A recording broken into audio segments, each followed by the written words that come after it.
Good morning, everybody. Thank you so much for being here. President Trump is correct when he said that election security is national security. And one of the greatest privileges I have is being Secretary of the Department of Homeland, and part of that is that we secure our elections.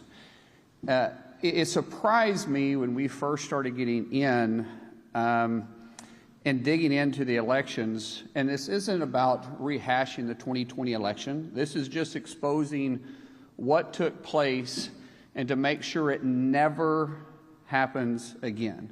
And there's some really easy steps that can be taken to secure our elections. And it shouldn't be a partisan issue. This should be something that every American, regardless if you're a Republican, you're a Democrat, you're an independent, you're a libertarian, regardless if you live in a blue state or you live in a red state, everybody should know that their vote counts. And we have individuals that are voting that shouldn't be. It cancels out someone that should be. So I want to go through some things in a little bit more depth than what we were able to expose last night, because President Trump, he hit the highlights, and those should be scary for everybody. What we're going to do is dig in just a little bit deeper, and then we'll take some of your questions. So first of all, Department of Homeland Security, we've identified 250,000 non-citizens registered to vote in just 4 states. Mind you, we have 46 other states. And just 4 states, we've identified 250,000 non-citizens registered to vote in California, and Pennsylvania, New Jersey, and Nevada. We also worked with proactive states to identify 28,000 non-citizens on their voter rolls, plus 400,000 individuals that are still registered to vote that are deceased.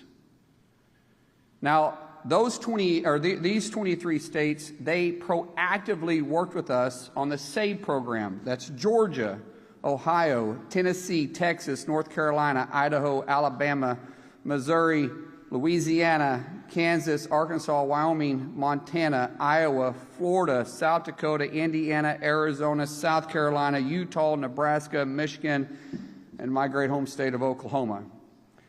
What's interesting to me is we're getting pushback from activist judges that are saying that, hold on, the SAVE Act or the SAVE program, they are trying to put a stop to.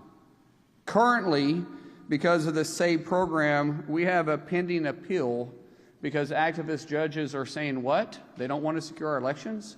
Once again, how is this a partisan issue? This shouldn't be a partisan issue.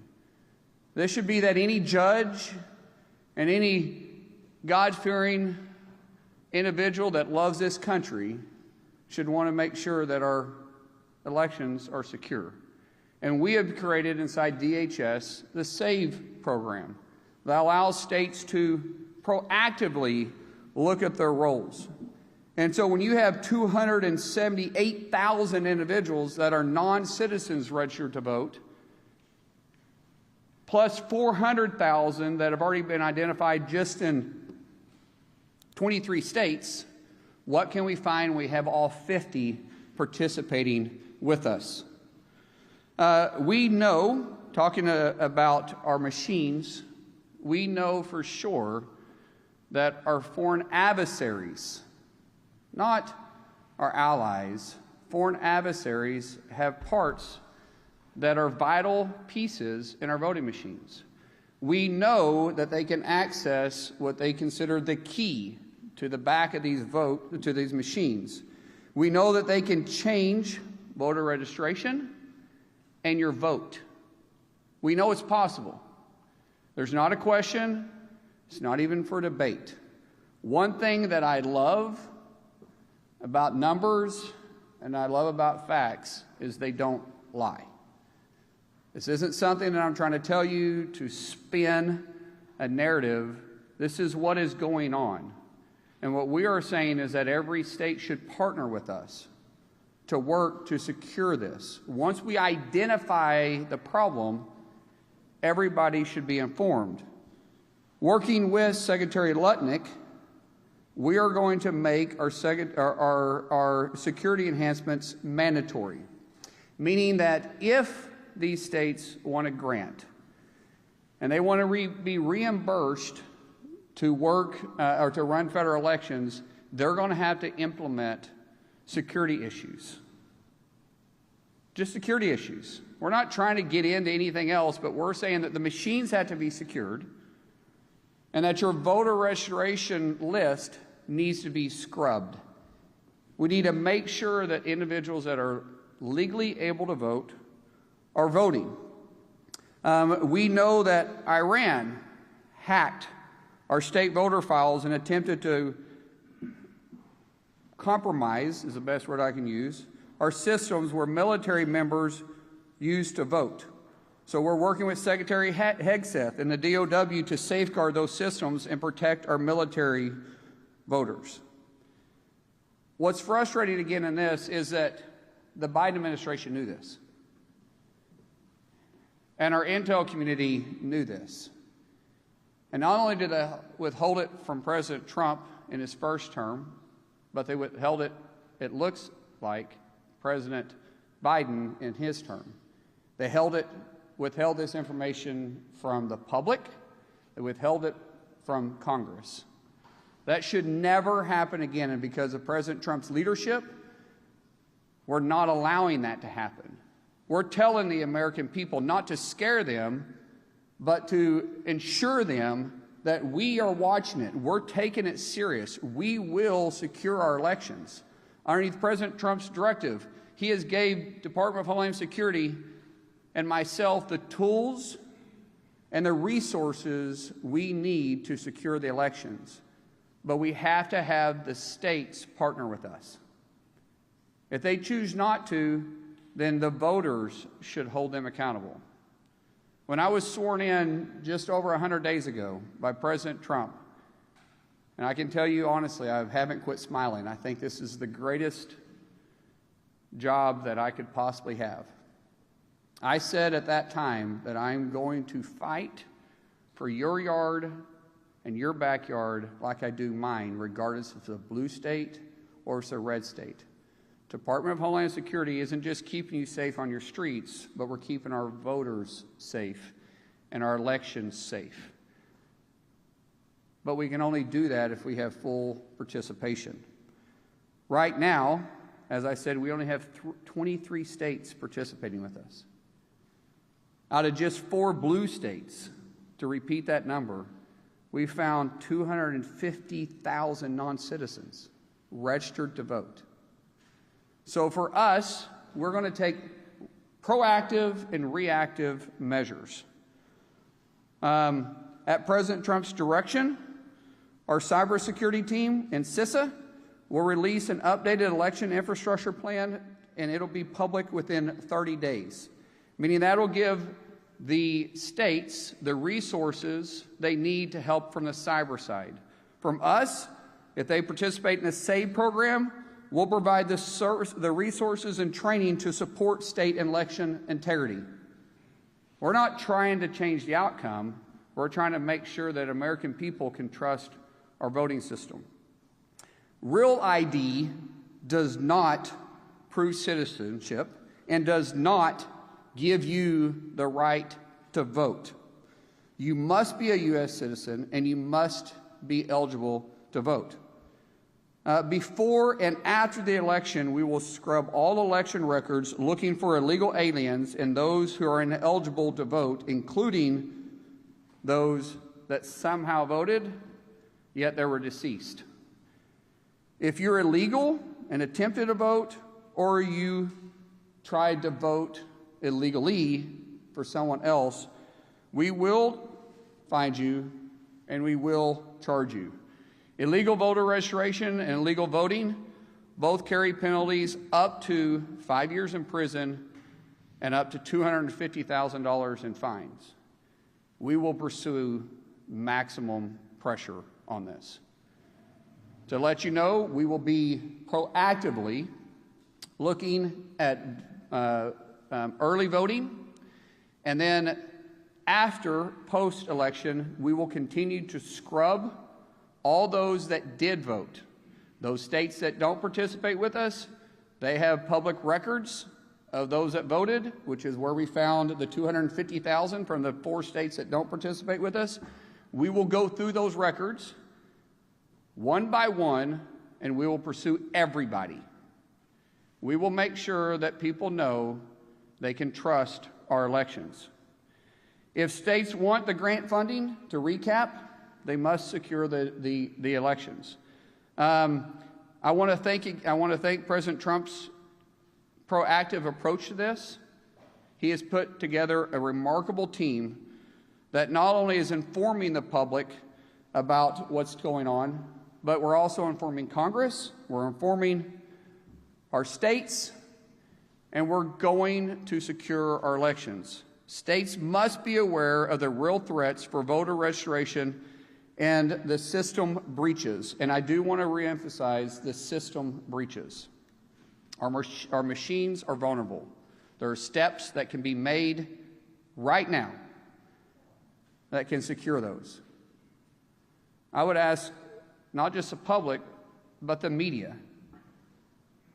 That question should be asked of blue states, because we have red states participating with us. We have some red states that aren't.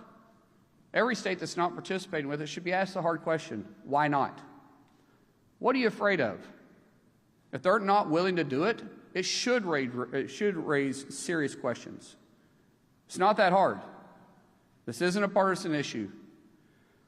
So in conclusion, to recap, under President Trump's leadership, DHS is well prepared to support all states, red states, blue states, and local election officials ahead of the midterms.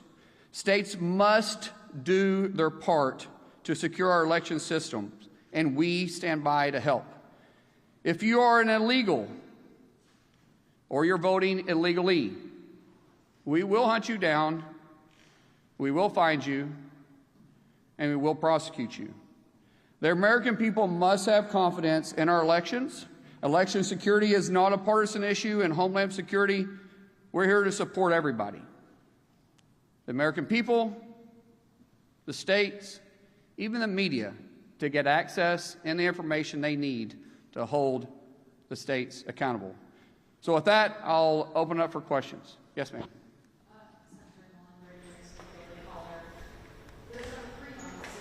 I think I like the Daily Caller better than the Daily Mail. I really don't like the Daily Mail. I'll take it. We're on time to issue each other.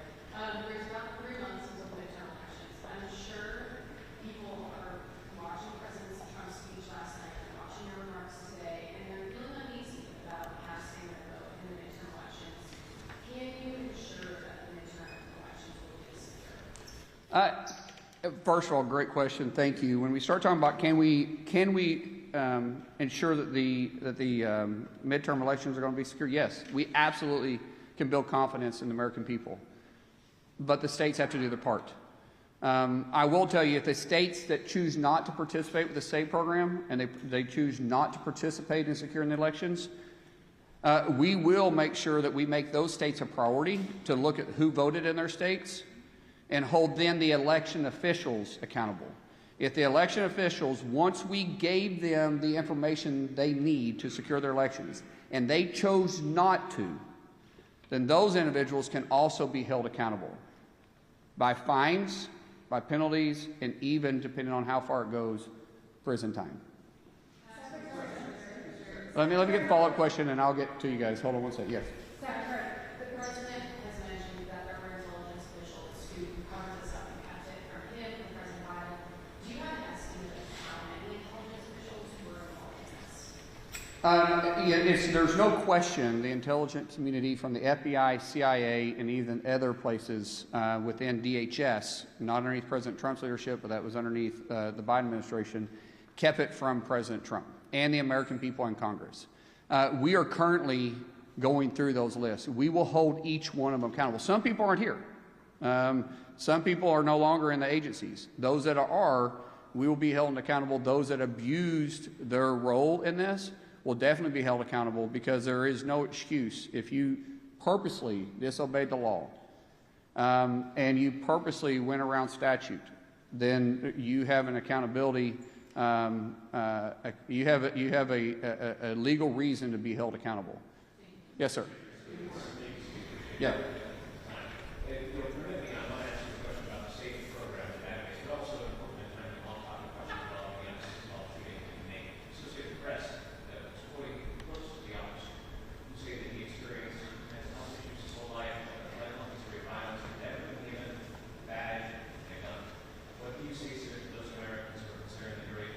Sir, I have not heard that at all, but we understand that it's being investigated, and we'll allow the investigation to go through. That's all I'm going to say about that. Yes. I got it back here in the back. Thank you so much for doing this briefing today. Is there any analysis on what went wrong with CISA in 2020 and the premature analysis that it was the most safe and secure election? It's now been revealed that obviously it was not. Will Chris Krebs or anybody that was involved in that premature analysis be held accountable? Everybody that purposely misled the American people, abused their power and their authority, and decided not to continue doing their job will be held accountable. What does that accountability look like? I don't know. Is it criminal? We'll pursue criminal charges. If it is not criminal, we'll make sure you never work for the federal government again, and you never have the ability to have a clearance again. Yes. Go ahead. I will look this way next, I promise. Some of your numbers, you had 278,000 non-citizens who want to vote at polls. Any indication of how many of those people actually voted, or the 400,000 that are actually deceased? Any indication, total number of people that did vote, and what is your ballpark for how many of these people actually voted in terms of vote? So those that we've identified, the 278,000 non-citizens and the 400,000 deceased, we are now going through that record. We're standing up a department in DHS. Heather Honey, who is doing a great job exposing all this and working with the team together. Joe Edlow with USCIS and other teams. We are going through these files one by one. And one, identifying the individual. Two, did they vote? And three, where did they vote at? That's a hard, it's easy with states that participate. So the 28,000 that we identified with the 23 states that are working with us, that system can be very easily exposed, all 28,000. The problem is an activist judges now have put a hold on it, and so we're pending the case. Once it's turned back on, we'll be able to move fast. The 400,000 or the 250,000 in the just four of the blue states. Meaning, what were the states? So I got it right. California, Pennsylvania, New Jersey, and Nevada. Those are going to be a little bit tougher because we're going to file paperwork for FOIA, even us, to try to get that information from the states. But we will. I don't care how long it takes. We will go by this one by one, and everybody that did vote illegally, we will prosecute. We'll bring up for prosecution. Yes. By the way, it's very smart wearing a red dress because you catch everybody's eyes with my clothes. Same thing with what color shirt is that? Peach? Orange? I don't think that's orange. That's peach. That's definitely peach. My first question for you is, given that left-wing lawmakers and CPMs already suggested that the president's entire speech last night was discredited, it seems likely that those states will not participate in your efforts. So how do you plan to respond to that? And then my second question, on the traffic stops, did the president know about that decision before he made it, and what point did he learn? Yeah, so let's talk about the major networks not willing to carry the President of the United States address to the nation on election security. How shameful is that? I think it was ABC, NBC, and I don't know if CBS. Did CBS carry it? Anybody? CBS carried it. So ABC and NBC not carrying that? Why? What are they trying to cover up? Why wouldn't they want to inform the American people? Why are they calling themselves a news outlet if they're not actually trying to put the news out there? We wasn't giving spin on the election. The president wasn't trying to relitigate what happened in 2020, although he definitely could at this point.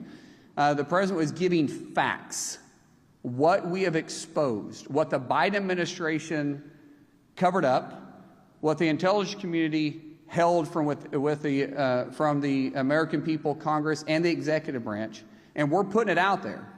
And yet, 2 major networks didn't want to cover it. I think the question really should say why. Because they sure covered the other part of it when they were saying that it was the most secure election ever. What facts did they have? Because they didn't have facts. They were taking someone's word for it. President Trump gave facts. Today we're giving facts. When you start talking about the president and I are very close. I was texting with him this morning. He and I are there's no daylight between us and the enforcement. And in fact, we have ramped up our enforcement and our arresting illegals. Just to give you some numbers on this so everybody knows, and I want to get them correct, so I brought them with me.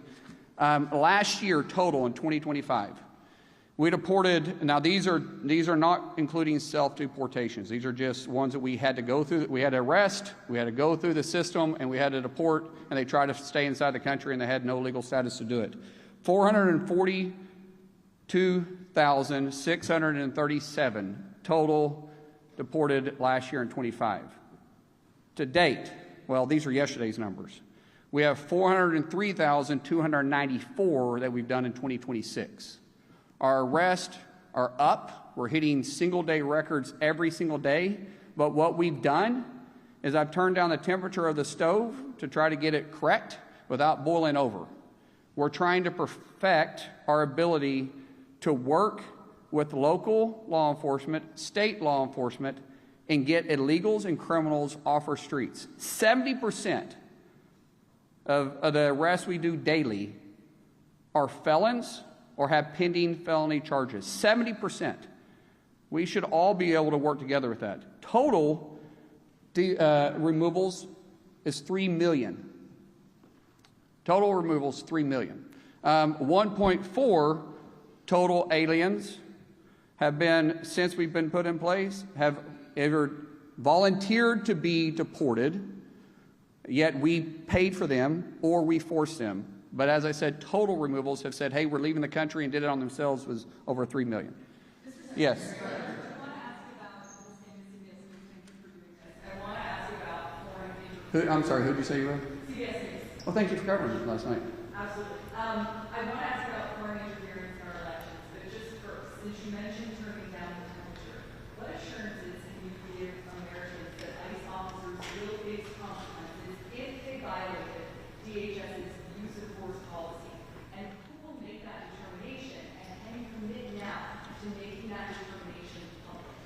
Let me clarify. When I say turn down the temperature, when I turn down the temperature with you guys, we're turning up the heat on the streets.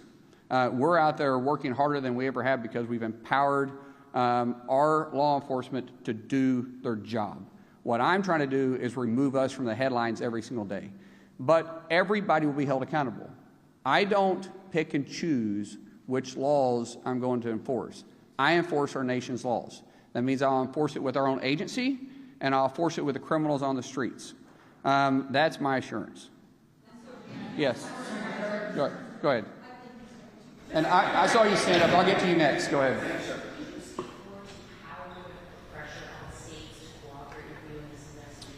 Yeah. In previous instances where we've had ICE already requiring that registration, those have also happened in other states like Texas or in North Carolina, where we've had HSI or Oklahoma meetings requests. Could you talk about the scope of this investigation? It seems like it's more than actually these forces. So when we start talking about enforcing, first of all, the states to work with us, and then the scope moving forward, I obviously can't force the states, but the states always look to us for reimbursement when it comes to helping with the elections. It's expensive to put on an election. I mean, you think about every precinct in every county and then statewide. We are not going to spend taxpayer dollars reimbursing a state that is refusing to secure their elections.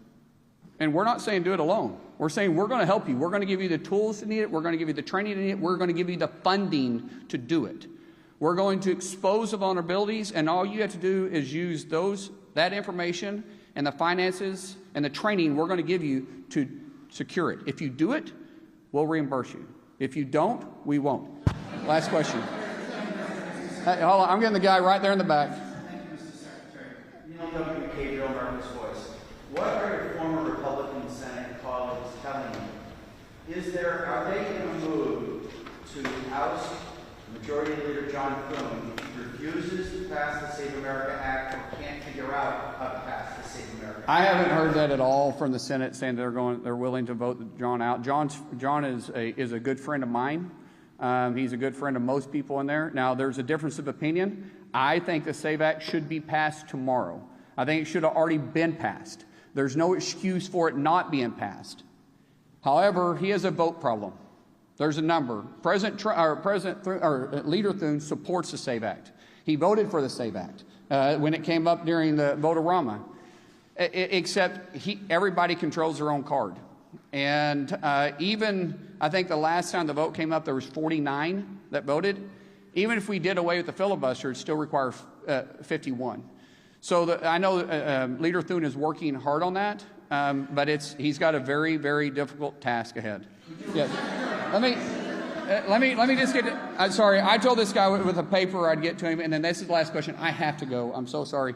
Yes. I'm just wondering if the officers involved in the Houston shooting as well as the Maine shooting, are they still on administrative leave? Is that how long? Why any investigation that is going through, I don't care which law enforcement, I don't care if you're local PD, if you're county, if you're state, or if you're federal. When there's a shooting involved, standard practice is that individual goes on administrative leave while the investigation is going through. And we do it the same way. So thank you guys so much. Appreciate it.